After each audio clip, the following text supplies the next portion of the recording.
Hello, everyone, and welcome to another Sounds on the Couch event. I'm really looking forward to inviting our next guest up and introducing you to Maddy Herbert. She is the founder of the musical project Velvet Bloom. We'll be discussing her latest single release, 725. Velvet Bloom is a neo soul, alternative pop, and jazz rock music project with a captivating ballad style vocals. As mentioned before, the project is fronted and founded by Maddy Herbert.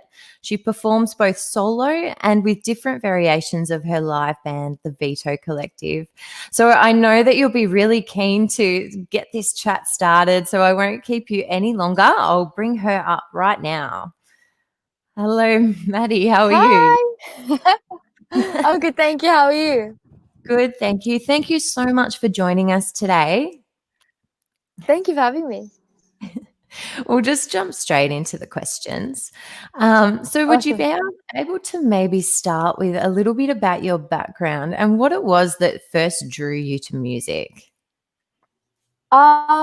So I guess I started singing when I was really young, and my mum enrolled me in singing lessons, and I guess I grew up listening to a lot of um vocal-led projects like Aretha Franklin or Amy Winehouse or Nora Jones.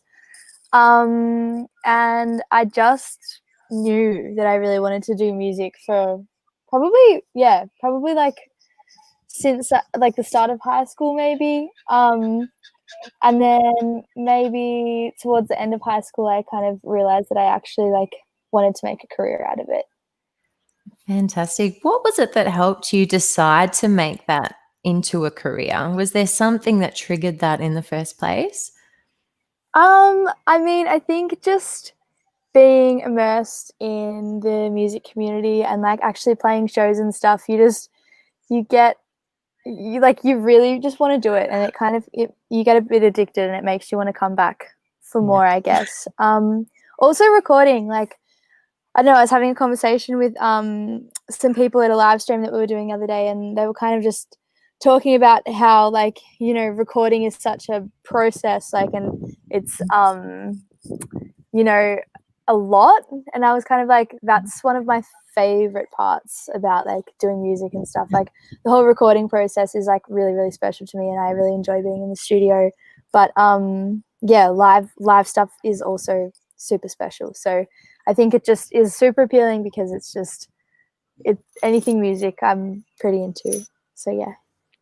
Oh, that's amazing. And it's really interesting that you touch on the process being one of your favorite parts as well, because I think so many Yeah. people, sorry, my dog's making a lot of noise.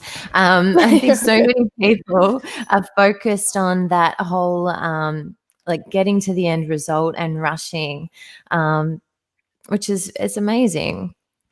Yeah. Um, Yeah. yeah. Thank you. Who do you think have been your biggest musical inspirations? I love Jeff Buckley, and I think that he's an incredible lyricist. I think, as I mentioned before, Aretha Franklin and people like Ella Fitzgerald, I listened to a lot when I was growing up, and Freddie Mercury. And I think that kind of got me into a lot of more theatre style stuff when I was younger. But currently, I mean, I'm always kind of finding new artists, and it keeps your ears fresh, and it just like keeps you inspired. But at the moment, I'm listening to a lot of Leanne LaHarvis and Napalm and people like Jala. Like she released an album maybe like 2 years ago now, and there's still a lot of tracks on that album that I listen to like in my playlists at the moment. Oh, amazing. And so we'll Yeah. jump into you've just released your single 725.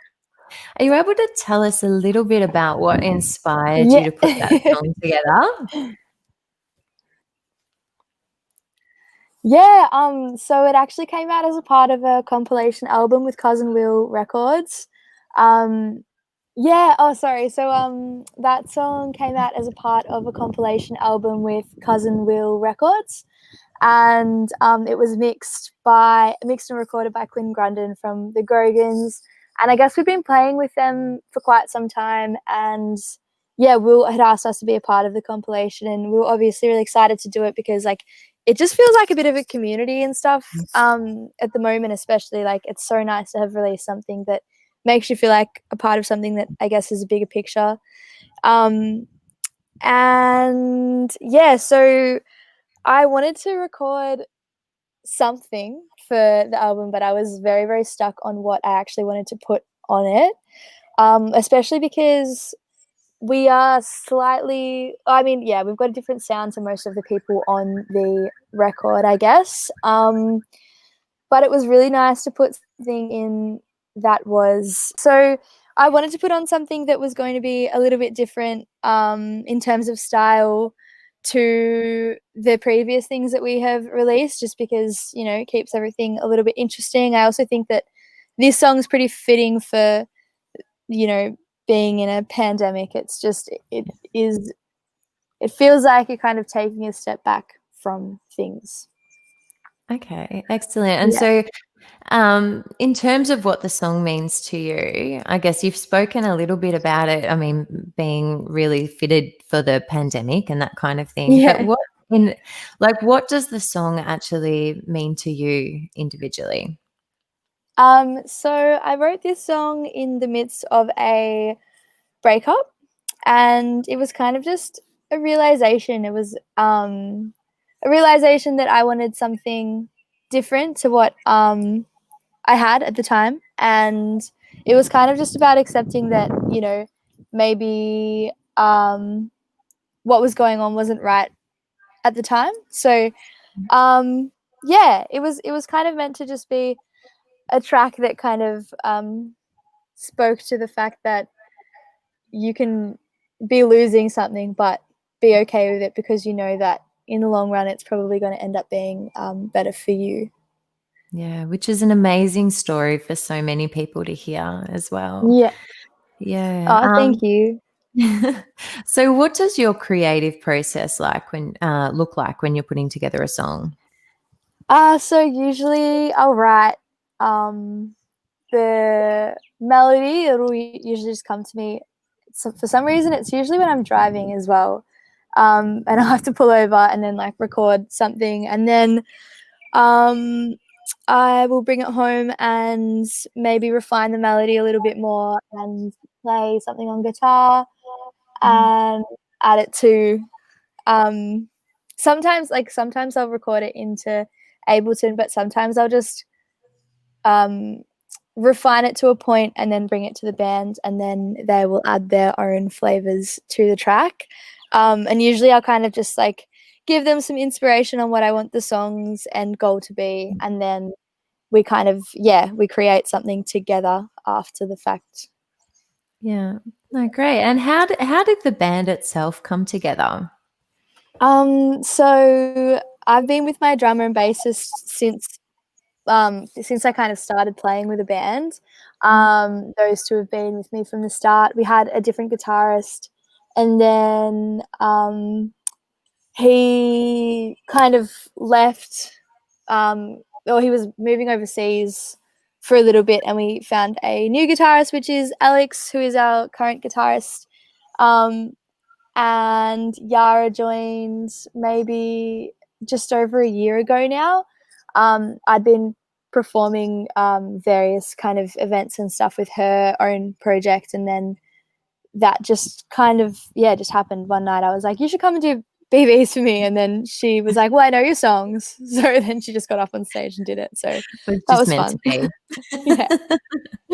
Yeah. Yeah, and so we were known as Bloom for maybe the first 2 years that Nick and Rennick were with us, and then about 2 years ago now, we changed the name to Velvet Bloom and started performing, yeah, under Velvet Bloom. Fantastic. And where did that name come from? Why did you decide to change it to Velvet Bloom? Well, we were kind of evolving our sound at the time, and so it seemed quite fitting, but also um, it was really hard to find us on most like social platforms and stuff, even just like online. There were so many florists named Bloom, and then it just kind of, yeah, it seemed to work very well. So yeah, Yeah. here we are. Oh, it has a nice feel to it, a bit of a velvety feel to it. Yeah. So who's been, besides yourself and your band, who's been involved in the writing, recording, or producing process? We've used a lot of different people in terms of recording, like engineers and people who might have some form of influence on like mixing and mastering and all of that kind of stuff. But um, I'm very lucky to have a really solid support network. Like, you know, if ever I have an idea, I usually send it to one of my friends, Noah, and he's an incredible musician and also just like is very business minded, and I feel like he knows how to market things in a really strong way. So I'll usually send stuff to him. Another really big inspiration of mine is Benny. He actually got me booking at the Night Cat, and yeah, just is an incredible person, and he's always just been very, very helpful. If ever I need anything, he'll always kind of offer his services. Also, it kind of depends, like publicity and stuff. Like, I work with a beautiful woman called Lisa Snyder at the Night Cat, and she is such an inspiration with me, like to me, with everything that she does. And I was also lucky enough to be mentored by Kylie Aldous this year. So, yes, she's also another incredible person to bounce ideas off. Yeah, I think that network is just so important, isn't it? Oh, totally. And then like Quinn, who recorded 725 and mixed it, like he's been a friend of ours for a really long time, so he knows our sound. And like, yeah, if ever I have anything music that I need done, he's usually like the first person that I will send it to. Oh, great. Yeah. So what would have been the most significant challenges for you along the way in regards to the releasing process or any other part of that journey?